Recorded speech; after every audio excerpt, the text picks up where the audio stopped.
नमस्कार। आप सभी दर्शकों का बहुत बहुत स्वागत है देश न्यूज के खास कार्यक्रम स्त्री शक्ति में। मैं हूं आपके साथ निशा तिवारी। दर्शकों, स्त्री शक्ति में आज हम बात करेंगे रामायण काल की स्त्रियों के बारे में। रामायण काल और स्त्रियों की स्वतंत्रता। क्या कोई ग्रंथ सिर्फ एक ही अवतार की यात्रा हो सकती है? क्या, और वो भी जब रामायण जैसा महान ग्रंथ की बात हो। रामायण सनातन धर्म के सबसे महान और पवित्र ग्रंथों में है। रामायण सनातन धर्म की आत्मा है। सनातन धर्म विश्व का शायद इकलौता धर्म है जिसमें ईश्वर के स्वरूप की कल्पना न सिर्फ निराकार और साकार के रूप में की गई है, बल्कि इससे ये धर्म ईश्वर के इंसानी स्वरूप के अलावा पशु स्वरूप को भी मान्यता देता है।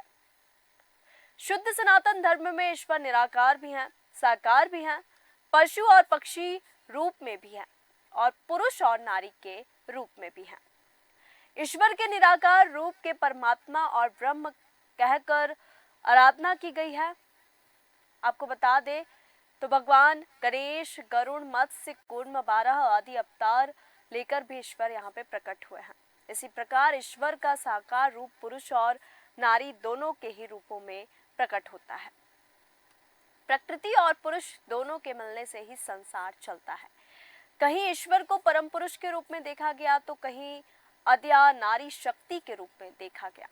वेदों में अगर इंद्र, वरुण, मित्र, अश्वनी कुमार और अग्नि जैसे पुरुष देवता हैं तो सरस्वती, मही, रात्रि और उषा जैसी देवियां भी हैं। पौराणिक और महाकाव्य काल में दुर्गा, काली, सरस्वती, पार्वती भी ईश्वरीय सत्ताएं हैं। महाकाव्यों में पुरुष पात्रों की तरह ही स्त्री पात्रों को भी सशक्त और समृद्ध दिखाया गया है।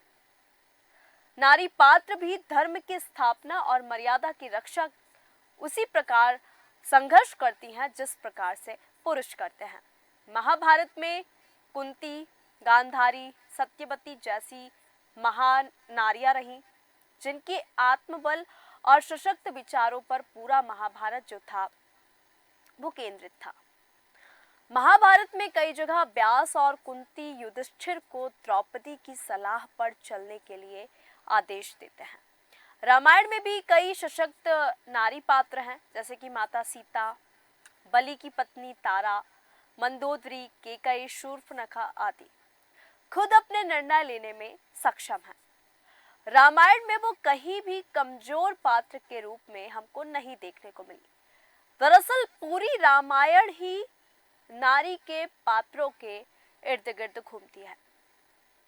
रामायण को यूं तो मूल रूप से राम और रावण के बीच हुए युद्ध की कथा के रूप में देखा जाता है, जिसमें असत्य के ऊपर सत्य की विजय को दिखाया गया है। इसमें भगवान श्री राम के द्वारा अपने मानवीय संघर्षों के जरिए मर्यादा स्थापित करने का उद्देश्य बताया गया है। अक्सर लोगों की कल्पना में रामायण के अधिकतर पुरुष पात्र ही नजर आते हैं। श्री राम, लक्ष्मण जी, हनुमान जी, सुग्रीव, विभीषण, ये सभी हमको देखने को मिलती है।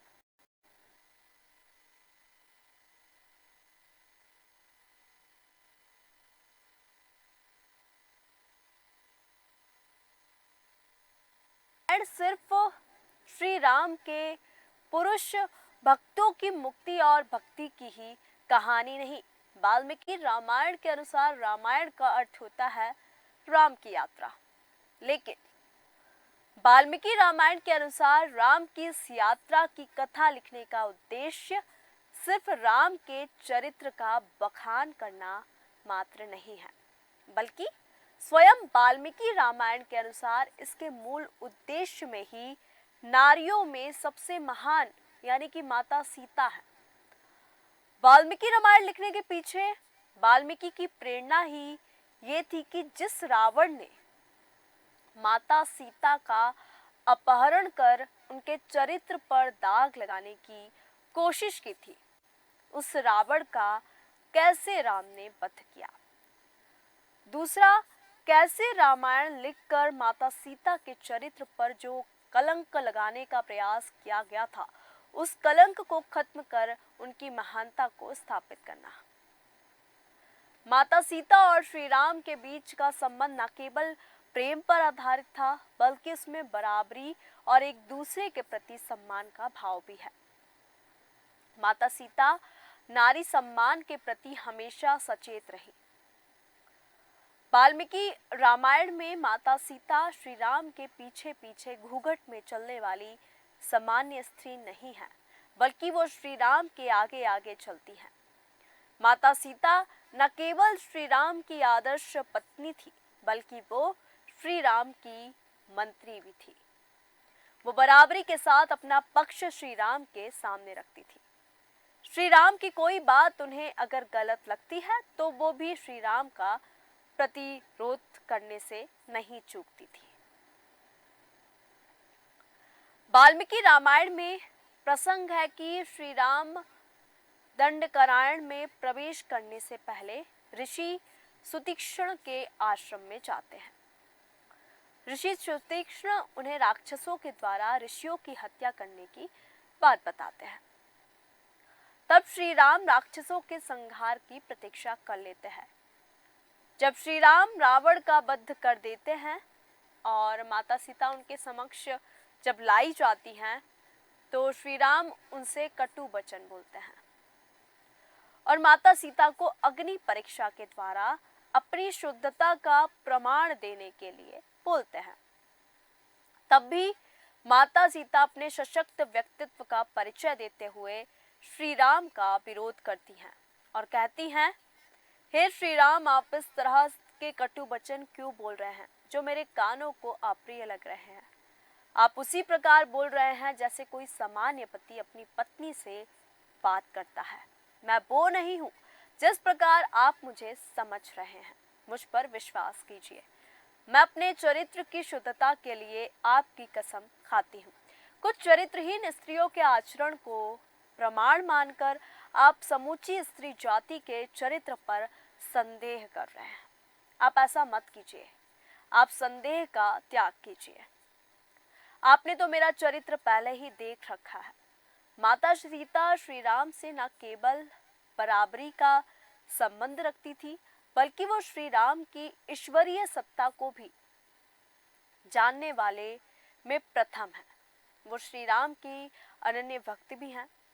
राम कथा के सारे स्त्री पात्रों में श्री राम की सबसे अनन्य भक्ति साक्षात माता सीता ही करती है। रामचरितमानस में स्वयंवर के दौरान जब माता सीता सभी देवी देवताओं से प्रार्थना करती है कि उन्हें सहज सुंदर साबरो श्री राम ही पति के रूप में मिले, तब भी उनकी प्रार्थना सुनी नहीं जाती। थककर माता सीता श्री राम का ध्यान करती हैं, तब श्री राम उनकी प्रार्थना को सुनकर धनुष भंग करते हैं। माता सीता मन ही मन व्याकुल हो रही हैं और महेश और पार्वती जी प्रसन्न होने को कह रही हैं। वो कहती हैं, जब सीता स्वयंवर होता है तब वो जब ध्यान करती हैं तो वो शिव शंकर और पार्वती से कहती है कि मैंने आपकी जो सेवा की है उसको सफल कीजिए, मुझ पर स्नेह कर धनुष के भारीपन को हल्का कर दीजिए। माता सीता के अतिरिक्त माता अहिल्या, माता शबरी, तारा, मंदोदरी, लंकनी और त्रिजटा अनेक ऐसी स्त्रियां थीं जो भगवान श्री राम के वास्तविक स्वरूप को जानती थी। ये सभी भगवान के अवतार स्वरूप को जानती थी, इसलिए उनके प्रति उनकी भक्ति अद्भुत थी। माता अहिल्या तो भगवान श्री राम के द्वारा अपने उद्धार का इंतजार वर्षों से कर रही थी। भगवान ने अपने चरणों से स्पर्श कर उन्हें उनके श्राप से मुक्त कर दिया। माता शबरी की भक्ति तो इतनी प्रबल थी कि भगवान श्री राम ने उन दलित संत स्त्री के जूठे बैर भी खाए और उन्हें मुक्ति प्रदान की। बाली की पत्नी की श्री राम भक्ति हम देख सकते हैं। जिस बाली को श्री राम ने मारा, उस बाली की पत्नी प्रारंभ से ही श्री राम के विष्णु अवतार होने के बारे में जानती थी। बाली की पत्नी तारा का जन्म ही समुद्र मंथन से हुआ था। तारा ने अपने पति बाली को भी बार बार भगवान श्री राम के ईश्वरीय स्वरूप के बारे में बताया था, लेकिन बाली ने तारा की बात नहीं मानी और भगवान श्री राम के बाणों से मारा गया। इसके बाद भी तारा ने श्री राम के प्रति कोई विरोध नहीं दिखाया और उनके चरणों में अपने पति बाली के कहने पर अपने पुत्र अंगद तक को भेंट कर दिया। मंदोदरी ने भी रावण को बार बार भगवान श्री राम के वास्तविक स्वरूप से परिचय कराया है और कहा भी कि वो माता सीता को श्री राम को लौटा दे, वरना उसका विनाश संभव है। वो स्वयं ब्रह्मा और शंकर जी भी नहीं रोक सकेंगे। रामायण में जब भी स्त्री पात्रों का प्रवेश होता है, पूरी कहानी जो है वो बदल जाती है। हर एक नारी पात्र कथा को नया मोड़ देती है। कैकेयी राम को वनवास भेजती है और राजा बनते बनते राम वनवासी बन जाते हैं, जो आगे चलकर रावण के वध का कारण बनता है। शूर्पणखा के आने और इसके बाद माता सीता का अपहरण के साथ ही रावण के वध की जो कहानी है वो शुरू हो जाती है। माता सीता को ही रावण के वध का मुख्य कारण माना जाता है। लोक श्रुतियों की कथा के अनुसार शबरी के जूठे बेर के बीज की लक्ष्मण जी के लिए संजीवनी बन जाते हैं। कहा जाता है कि श्री राम ने शबरी के जो जूठे बैर खाकर उसके बीज पृथ्वी पर गिराए थे, उसी से संजीवनी बूटी बनी। इसके अलावा माता सीता की खोज में शबरी का आश्रम एक महत्वपूर्ण स्थान है। वहीं से श्री राम आगे चलकर सुग्रीव के पास पहुंचते हैं और महावीर हनुमान जी से उनकी भेंट होती है। यहाँ तक कि राक्षस और सर्प जाति की नारियां भी श्री राम के द्वारा रावण वध के लिए सेतु का कार्य करती हैं। सर्प माता सुरसा हनुमान जी को समुद्र के मार्ग पर प्रशिक्षित करती हैं। लंकनी लंका के अंदर जाने का मार्ग देती है। त्रिजटा भविष्य में लंका दहन का संकेत देती है। सभी स्त्री पात्र रामायण में उतने ही प्रखर और मजबूत है जितने उसके पुरुष पात्र हैं। हम बात करें सीता की, तो सीता का संपूर्ण जीवन धरती के समान धैर्य, त्याग और तपस्या का पर्याय बना। स्वामी विवेकानंद के अनुसार भारतीय नारियों को जैसा होना चाहिए, सीता उसका आदर्श रूप है। सीता मन, वचन और कर्म से अपने पति में अनुरक्त है। श्री राम के हर सुख दुख की अनुगामिनी, विषम परिस्थितियों में भी अपने पतिव्रता धर्म का पालन करने वाली देवी सीता आदर्श बेटी, आदर्श पत्नी, आदर्श माँ और बहू का उत्कृष्ट रूप है। आधुनिक नारी जो मात्र आर्थिक रूप से सक्षम हो जाने पर ही निरंकुश हो, अमर्यादित आचरण कर अपने कुल और परिवार का मान नहीं रख पाती, परिवार, रिश्ते और विवाह जैसे पवित्र बंधन के महत्व समझ पाने में असमर्थ है, उनके लिए सीता का जो जीवन है वो प्रेरणादायी है। रामायण के पात्र में जो सीता माता है, उनको हमें सीख लेनी चाहिए। अगर हम बात करें कैकेयी की, तो बिना इस पात्र के रामायण जो है अधूरी है। कोई स्वप्न में भी विचार नहीं कर सकता था कि राम पर असीम ममता लुटाने वाली माता ही उनके लिए चुनौती बन जाएगी। कैकेयी का चरित्र ये शिक्षा देता है कि अगर हट और स्वार्थ नियंत्रणहीन हो तो वह परिवार और समाज के लिए अहितकारी हो जाता है। कैकेयी का पश्चाताप ये सिद्ध करता है कि किसी दुर्बुद्धि अविवेकी व्यक्ति के बहकावे में आकर आपका अनुचित हट आपके साथ दूसरों को तो प्रताड़ित करता ही है, किसी के प्राण भी ले सकता है। इसलिए कुसंगति से बचे, ये हमें कैकेयी से सीख लेना चाहिए। कैकेयी मंथरा के बहकावे में आती है और वो अपना बेटा भी खो देती है, साथ ही साथ अपना पति भी खो देती है। अगर हम बात करें मंथरा की, तो ईर्ष्यालु, एक कपटी स्त्री रामायण की एक महत्वपूर्ण और कदाचित सबसे इस पूरे रामायण में घृणित पात्र मानी जाती है। जितनी कैकेयी और भरत से प्रीति, उतनी ही श्री राम से अप्रीति। बुराई अच्छाई पर ऐसी हावी होती है कि बुद्धि को भ्रष्ट कर देती है। रानी कैकेयी विदुषी नारी थी, फिर भी मंथरा उसके उद्देश्य में सफल हो जाती थी, क्योंकि स्वार्थ एक ऐसी प्रवृत्ति होती है, एक ऐसी वृत्ति होती है जो मानव चित्त को विचलित कर देती है। मंथरा उसी वृत्ति का नाम है। मंथरा जैसी वृत्ति कभी सही सलाह दे ही नहीं सकती। ऐसी स्त्रियों से हमेशा दूर रहना चाहिए, ये हमें मंथरा से सीखना चाहिए। शूर्पणखा की बात करें तो शूर्पणखा उन्मुक्त विकृत मानसिकता युक्त स्त्री अगर आज की स्वच्छंद नारी की तुलना इससे की जाए तो मैं ये नहीं कहूंगी कि अतिशयोक्ति है। बस इतना ही अंतर होगा कि वह राक्षसी थी और हम इंसान हैं।